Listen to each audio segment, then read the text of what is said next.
नमस्कार दोस्तों, स्वागत है आपका एक और नए थाईलैंड ब्लॉग में। और आज इस ब्लॉग में मैं आपके साथ शेयर करने वाला हूँ कुछ थाईलैंड शो मनी के बारे में, क्योंकि मेरे पास बहुत सारे लोगों के कमेंट्स आ रहे थे, इंस्टाग्राम पे मैसेज आ रहे थे कि हम कितना कैश जो है वो कैरी करके लाएं और कितना अमाउंट जो है हम कन्वर्ट करके लाएं, जिससे कि हमारी जो थाईलैंड ट्रिप जो है वो पूरी कवर हो जाए। और सारे एक्सपेंसिव कितने अभी के क्या सिचुएशन है थाईलैंड में, कितना महंगा है अभी, ये सारी चीज़ें हैं। तो आज इस वीडियो में मैं आपको आपके साथ शेयर करने वाला हूँ पूरी इन डिटेल्स में कि आप कितना अमाउंट जो है वो कैरी करके ला सकते हैं इंडिया से, और कैसे आप उसको यूज़ कर सकते हैं, आप कैसे अपना पैसा बचा सकते हैं थाईलैंड में अगर आप अभी आने वाले हैं। क्योंकि अभी थाईलैंड में नेक्स्ट सॉन्गकन फेस्टिवल है, तो बहुत सारे टूरिस्ट जो है वो इंडिया से आने वाले हैं। तो ये कुछ ये वीडियो उनके लिए काफ़ी यूज़फुल रहने वाली है। और इस वीडियो में मैं आपके साथ कुछ टिप्स भी शेयर करने वाला हूँ कि आप कैसे पैसा सेव कर सकते हैं, और कुछ एप्लीकेशंस के बारे में भी बताने वाला हूँ जो आप यहाँ पे यूज़ कर सकते हैं, जो कि आपका पैसा जो है वो काफ़ी बच सेव करने वाली हैं। तो चलिए वीडियो को शुरू करते हैं। बने रहिए मेरे साथ और वीडियो को पूरा एंड तक देखिए, जिससे कि आपके जो भी डाउट है वो सारे क्लियर हो जाएं। चलिए, तो सबसे पहले हम बात करते हैं थाईलैंड। अगर हम ट्रेवल कर रहे हैं, इंडिया से हम थाईलैंड आ रहे हैं, तो हमको कितना कैश जो है वो कैरी करके लाना है। तो एज पर the Thai government tourist rules जो है कि अगर आप इंडिया से सोलो ट्रेवलर्स हैं तो आपको 10,000 थाई बात कैरी करके लाने हैं। अगर आप फैमिली के साथ ट्रेवल कर रहे हैं तो आपको 20,000 थाई बात कैरी करके लाने हैं। तो ये बेसिक रूल जो उन्होंने अभी पहले से ही सेट किया हुआ है कि आप इंडिया से आते हैं तो आपको क्या क्या कितना अमाउंट कैरी करके लाना है। तो अभी वीज़ा ऑन अराइवल का प्रोसेस तो आप सब सारा आपको पता ही है कि अभी जो है वो सारा फ्री है, कि आपके साथ कोई ना तो फॉर्म फिल करना है, ना आपको वीज़ा फीस देनी है, ना फोटो, ना कुछ भी नहीं। ये सारा जो प्रोसेस है वो स्क्रैप हो चुका है। आप सीधा डायरेक्ट एयरपोर्ट पे आइए, इमिग्रेशन में जाइए, इमिग्रेशन में जाके पासपोर्ट दीजिए अपना, वो आपका फोटो लेंगे, फिंगरप्रिंट्स लेंगे और आपको स्टैम्प मार के दे देंगे। और अभी जो है वो 30 डेज का मिल रहा है वीज़ा इंडियंस के लिए। ये जो है आपका मई तक है। अगर देखते हैं ये भी एक्सटेंड होने का चल रहा है, क्योंकि इंडिया से टूरिस्ट काफ़ी आ रहे हैं इस समय, और सोंगकरन पे तो काफ़ी टूरिस्ट आते हैं, तो इसलिए अभी इसको आगे एक्सटेंड भी कर सकते हैं। तो सबसे पहली बात आती है, आप इंडिया से अगर आ रहे हैं तो आपको कितना कैश कैरी करना चाहिए। सबसे नंबर वन क्वेश्चन पहले यही आता है लोगों के दिमाग में कि हम क्या करें, कि हम थोड़ा कैश लाएं या फिर ज़्यादा लाएं, हमारे पास फॉरेक्स कार्ड है या हम एटीएम है, एटीएम से विड्रॉ कर सकते हैं। तो ये सारे क्वेश्चन आपके माइंड में आते हैं जब आप थाईलैंड का प्लान करते हैं। तो सबसे पहले मैं आपको बताऊं कि आप अगर इंडिया से आ रहे हैं तो 10,000 थाई बात सोलो के लिए, 20,000 थाई बात फैमिली के लिए। तो ये अमाउंट आप अगर इंडिया से कन्वर्ट करवा के लाते हैं तो ये आपके लिए बेनिफिट है, क्योंकि इसमें प्लस इसमें आपका जो है वो चार्जेस, एक्स्ट्रा चार्जेस, अगर आप यहाँ पे डॉलर लेके आएंगे तो उसको कन्वर्ट करवाएंगे तो उसका चार्जेस जो एजेंट है या जो मनी एक्सचेंज करने वाले होते हैं वो आपसे चार्ज करेंगे। प्लस यहाँ पे बहुत सारे एटीएम्स, जो आप एटीएम से विड्रॉ करोगे, मानो आपने 1,000 बात निकाले, 2,000 बात निकाले, तो आपको हर ट्रांजेक्शन का 220 बात आपको पे करना पड़ेगा। तो इससे अच्छा है कि आप इंडिया से 10,000 या 12,000 या 15,000 आप कन्वर्ट करवा के लाएं, जिससे एक बार में आपका इन शॉर्ट आपके हैंड में कैश होगा, क्योंकि यूज आपको यहाँ पे आने वाला है। और एटीएम्स का मैं आपको बताऊं, क्योंकि अभी कुछ चीज़ें अपडेट हुई हैं, तो एटीएम्स यहाँ पे जो जैसे मास्टर कार्ड, वीज़ा कार्ड, ये सारे जो है वो एटीएम एक्सेप्ट कर रहे हैं कि नहीं कर रहे हैं, ये एक बार आप अपने इंडिया में अपनी बैंक में जाके एक बार क्रॉस चेक कर लें कि आपका जो एटीएम कार्ड है वो इंटरनेशनल विड्रॉ एक्सेप्ट कर रहा है कि नहीं। और अगर कर रहा है तो आप ऑनलाइन बैंकिंग में जाके उसको, आपकी लिमिट्स है या फिर आपको इनेबल कर सकते हैं इंटरनेशनल ट्रांजेक्शंस। तो ये सारी चीज़ आप करके लाएं, जिससे कि आपको यहाँ पे प्रॉब्लम क्रिएट ना हो। क्योंकि अभी एक प्रॉब्लम मेरे फ्रेंड ने फेस की थी, तो उसको ध्यान में रखते हुए मैंने आपको इसलिए आपको इन्फॉर्म कर रहा हूँ कि आप ये चीज़ इंडिया से ही करके लाएं।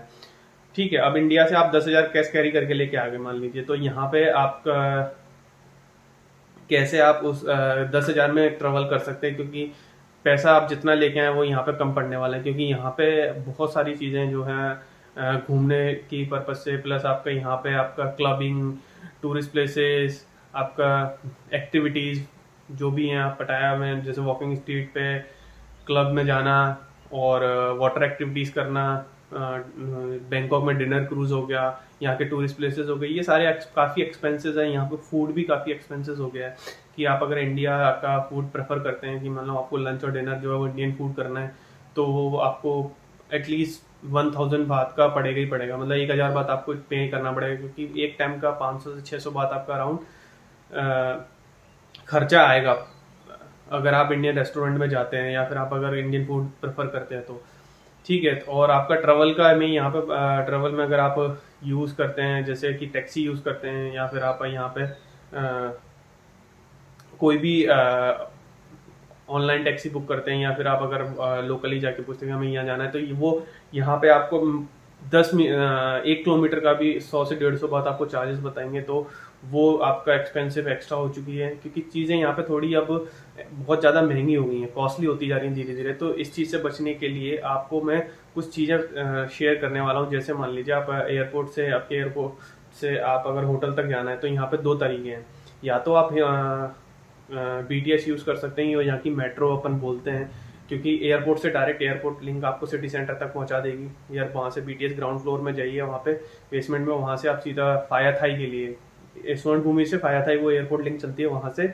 वहाँ से आपका जो भी नियर बाय स्टेशन है एयर होटल के, तो वहाँ से आप BTS चेंज कर सकते हैं। नाना सुकुम्बित में आपका अगर कोई होटल है तो वहाँ पे जा सकते हैं। आपका सियाम, तो ये सारे जो है वो BTS के पास है, तो आप वो भी प्रेफर कर सकते हैं। चीप वे है, यहाँ पे आप पैसा अपना सेव कर सकते हैं। नेक्स्ट आपका आता है आपका फूड। अब यहाँ पे फूड जैसे कि अगर आप इंडियन रेस्टोरेंट में जाते हैं तो वहाँ पे भी आपको 500 से 600 बात पे करना पड़ेगा पर डाइट का। मतलब कि आप अगर जाते हैं जैसे लंच करने तो वहाँ पे मैं प्रेफर करूँगा कि आप वहाँ पे थाली यूज़ करें। अगर आप प्योर वेजिटेरियन है तो प्योर वेजिटेरियन में थाली ऑप्शन भी यहाँ पे इन्होंने स्टार्ट कर दिया है। पहले क्या था कि आपको जो डिश है वो ऑर्डर करनी पड़ेगी, मतलब कि दाल या जो भी आपको ऑर्डर करना पड़ेगा, पर यहाँ पे आप थाली सिस्टम भी है। बुफे एक तरह से अपन बोल सकते हैं कि आप इतना अमाउंट पे करें 300-400 बात या 399 बात, तो जिसमें आपको पेट भर के खाना मिल जाएगा। तो ये भी आपका यहाँ पे सिस्टम होगा, तो आप इसको भी यूज़ कर सकते हैं। नेक्स्ट आता है ट्रांसपोर्टेशन का, कि आप ट्रांसपोर्टेशन में कैसे चीप ट्रांसपोर्टेशन यूज़ कर सकते हैं। तो सबसे पहले यहाँ पे अगर जैसे आप एयरपोर्ट पर लैंड करते हैं या फिर आप इंडिया से जैसे ग्रैब टैक्सी हो गई यहाँ से, वो आप इंस्टॉल करके लाएं। बोल्ट जो आपका काफ़ी यूज़फुल है एप्लीकेशन, वो भी टैक्सी के लिए यूज़ होता है। प्लस आपका BTS जो आपकी यहाँ की लोकल मेट्रो जो है उसका एप्लीकेशन है, वो आप यूज़ कर सकते हैं, जिससे कि आपको स्टेशन का जिस स्टेशन पे जाना है तो वहाँ का आप चेक कर सकते हैं BTS एप्लीकेशन से। ग्रैब से आप अब टैक्सी बुक कर सकते हैं चीप प्राइस में, आप ऑफर लगा सकते हैं वहाँ से। तो ये यूज़ करते हैं। बट मैं यहाँ पे आपको सजेस्ट करूँगा कि आप पब्लिक ट्रांसपोर्ट यूज़ करें। जैसे कि आपका बस हो गई, बस यहाँ पे काफ़ी चीप है तो आप उसको यूज़ कर सकते हैं ट्रांसपोर्ट में। टैक्सी को थोड़ा अवॉइड करें क्योंकि यहाँ पे ट्रैफिक बहुत ज़्यादा होता है। आधा घंटे के रास्ते को यहाँ पे 1 घंटा 1.5 घंटा लगेगा, तो वो आपका टैक्सी चार्जेस एक्स्ट्रा जाएगा। तो उससे बचने के लिए पब्लिक ट्रांसपोर्टेशन का यूज़ करें, BTS का यूज़ करें। तो ये सारे एक्सपेंसेस हो गए। प्लस अब नेक्स्ट आता है कि आप वॉकिंग स्ट्रीट पे जाते हैं तो वहाँ पे आप कैसे अपना पैसा कैसे एक्सपेंसेस होंगे। कि अगर आप किसी क्लब में जा रहे हैं तो यहाँ पे क्लब आपके हो गया फेमस जो क्लब है, वहाँ पे आपको 500 से 1000 आपको एंट्री फीस देनी पड़ेगी, प्लस एक तरह से आपका टेबल चार्ज। तो उस टेबल वो आपकी टेबल बुक हो जाएगी, वहाँ पे आप अपना ड्रिंक ऑर्डर करनी है वो ऑर्डर करो, उसका चार्जेस आपका अलग होगा। बट जो एंट्री फीस है उसमें सिर्फ आपकी टेबल बुक होगी। तो यहाँ पे अब जैसे आप बैंकॉक में खाउसन रोड पे जाते हैं तो वहाँ पे बहुत सारे छोटे छोटे क्लब बने हुए हैं, तो आप उसमें जाइए। वहाँ पे आप हैप्पी आवर्स का जो है वो यूज़ कर सकते हैं, जिसमें आपको अगर आप एक बियर का जो टावर आता है वो लेते हैं तो उसके साथ आपको दूसरा इतने आवर के अंदर आपको दूसरा फ्री मिलेगा। या फिर आप अगर 5 एक बकेट लेते हैं तो उसके साथ आपको एक बकेट फ्री मिलेगी। तो ये चीज़ आप यूज़ कर सकते हैं जिससे आपका पैसा बच सकता है। ठीक है।